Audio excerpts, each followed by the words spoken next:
Hi guys, welcome back to my channel and to today's video where we're going to be taking an in-depth look at the mouth and the gums and the teeth of this leopard drawing.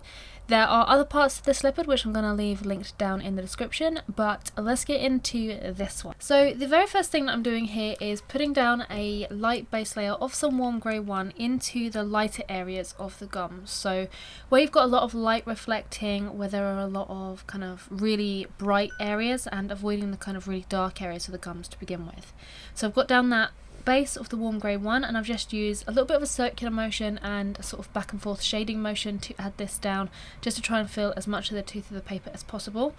Then I'm going in with my next colour, which is a warm grey 4, and I'm starting to add in the darkest areas. So I've kind of left the white of the paper around the lighter areas. That middle section that you can see that I'm adding in, that was an area that I left just the paper white, and that's where I've gone in with the warm grey 4 and then just layered that in. So I've got two distinct areas. I've got the darker grey for the darker area and then the lighter grey for the highlighted area. So it kind of makes sense to use the lighter tones for your lighter areas and your darker tones for your darker areas. So into those darker areas, I'm working on those first just to get those really dark values, and then I can get the values correct in the lighter areas.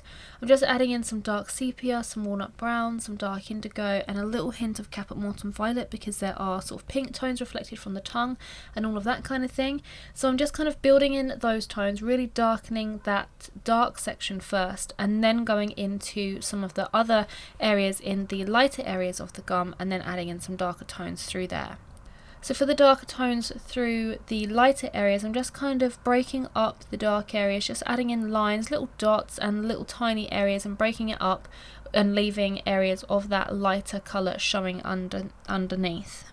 Doing that in that way will just help to give the illusion that there are little tiny like bubbles or areas of like spit or something built up on the gums like that, and it's much better to do that than go over and add dark colour all over. You just want to make sure that you break it up a little bit, just add in little wiggly lines, just add in little spots and little kind of segments of dark into the lighter area, and not necessarily just leave it all completely white and then all completely dark as well. I'm actually using my Holbein soft white pencil to go over, as it's really nice and opaque, and it does actually go over really nicely over dark colours. So I'm just using the Holbein soft white to add in some of the brighter highlights within the gums there as well, after I've added in all of the other layers. The area around the back teeth is really dark. Like as you're getting further back into the mouth, you've got these dark, really dark sections. So I just used the warm grey 4 to go down on there, and then just layered in some walnut brown, some dark sepia, some dark indigo, and then got a little bit lighter and added in a few highlights again with that Holbein soft white as we come towards the front of the mouth. I'm just doing exactly the same process for the very front teeth, so around that part of the gum that is really far forward, and I've just used the warm grey 1 for the lighter areas, and then gone in with the warm grey 4 for some of the darker areas, and then develop those darker areas first so that you can get the balance and the tones and the values right in the lighter areas. So making sure that I really go in and darken the dark area of the gums first, and then adding in all of those little nuances into the lighter areas. So as I mentioned, adding in little lines, little round dots, and anything that's kind of gonna break up that lighter area. You want to pay close attention to the reference here as well, but don't worry if you can't get like 100% close or accurate to the reference photo. As long as you've got some little breaks in the lighter area and it looks like it's a little bit jagged and not quite like really nice and smooth, then you're going in the right direction.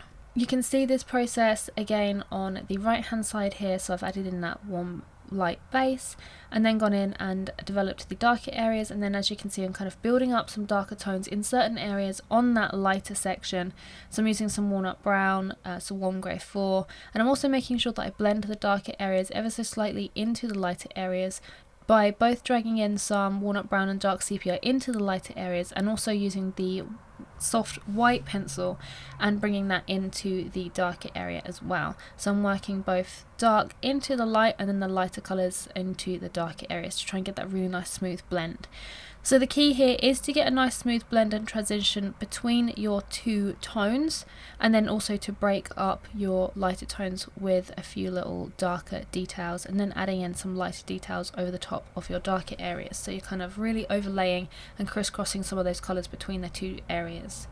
If you are struggling to get really bright highlights just using a white pencil on your piece, then the best thing to do is to use something like a slice craft blade or something that's kind of gonna etch away some of the coloured pencil, or using something like a Posca pen, a chalk marker, or even a white gel pen or something like that to add in those really bright white highlights.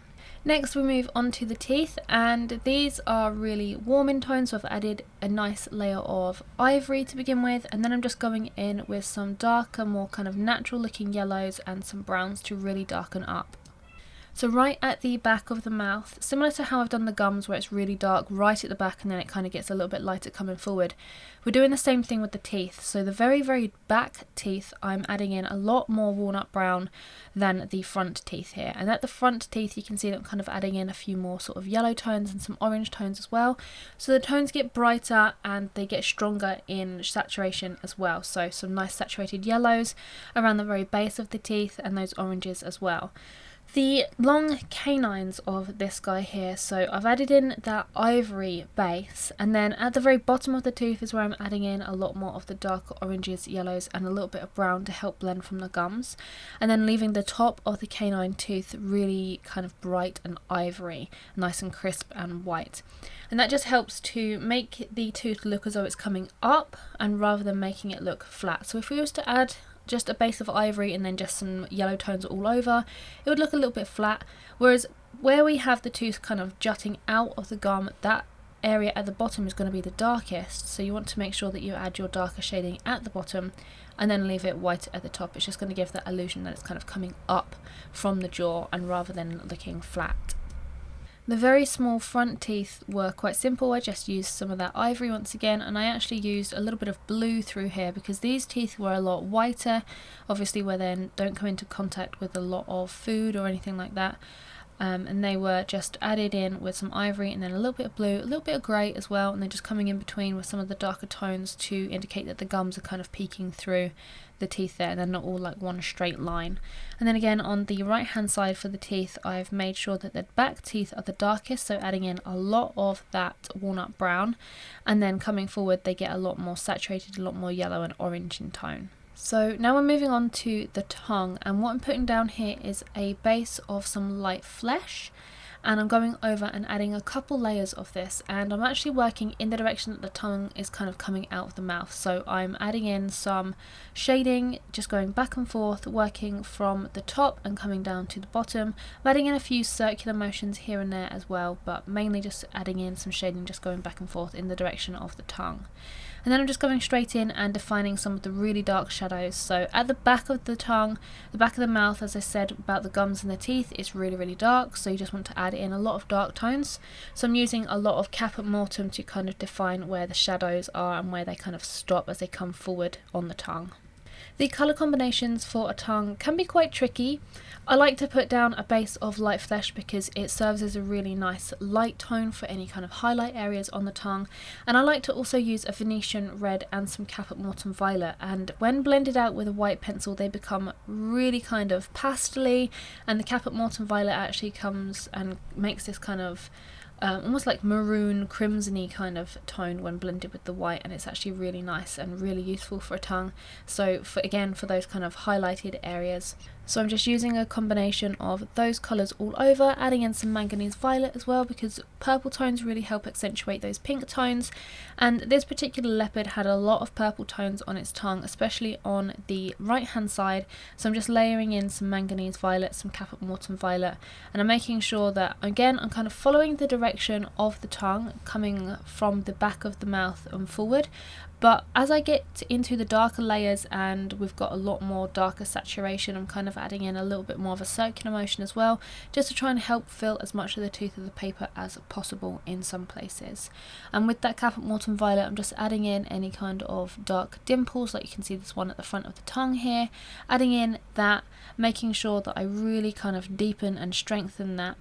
So it looks like the tongue is kind of sinking in a little bit, and then keeping some areas around it really nice and bright, so blending with a little bit of a white pencil and then going back over with some light flesh and some of those lighter pink tones as well, some of that Venetian red, and then also adding in some manganese violet here and there as well. In the very back of the mouth, on top of that Caput Mortuum Violet, I'm actually adding down some walnut brown to help darken, and then going in with some dark indigo as well. And as you can see, I've really strengthened the dark tones in the back of the mouth there. And I'm bringing that dark indigo forward because when it's mixing with all of these pink tones that I've put down more towards the front, it's making a really nice purple tone, it's making it really nice and dark, and it's actually given a really nice effect. So I'm just making sure that I bring some of that dark indigo a little bit forward, and also just blending it with some of the Venetian red as well to try and create a bit more of a purple tone rather than keeping the tongue looking quite blue. And that is pretty much it. We just go in and layer and darken and make sure that we keep some highlight areas like really nice and bright. Again, using that soft white to add in any particular lighter details and things like that. And then just blending over, making sure that everything, all the values are correct within there. And yeah, quite a simple process. There are some kind of tricky textures. I know the colours in the tongue often get people confused, but if you just use some light pinks, some Venetian red as I mentioned, a little bit of Caput Mortuum Violet, they're really good tones to add into a tongue. And if you want to follow along with this in real time, by the way, there is a very long tutorial over on Patreon and my website. I'm going to leave the links to both of those below in case you want to check them out. There's a ton of other tutorials on Patreon and my website as well, so you will never be stuck for any kind of content, which is perfect if you have some time off over Christmas as well. So I recommend going and checking that out if you're at all interested in developing your coloured pencil skills or anything like that. But I really hope that this tutorial has helped you. Just some really quick, helpful hints and tips on how to tackle these particular kind of textures. Yeah, so I really hope that it's helped you, and I hope to see you in the next video. Bye!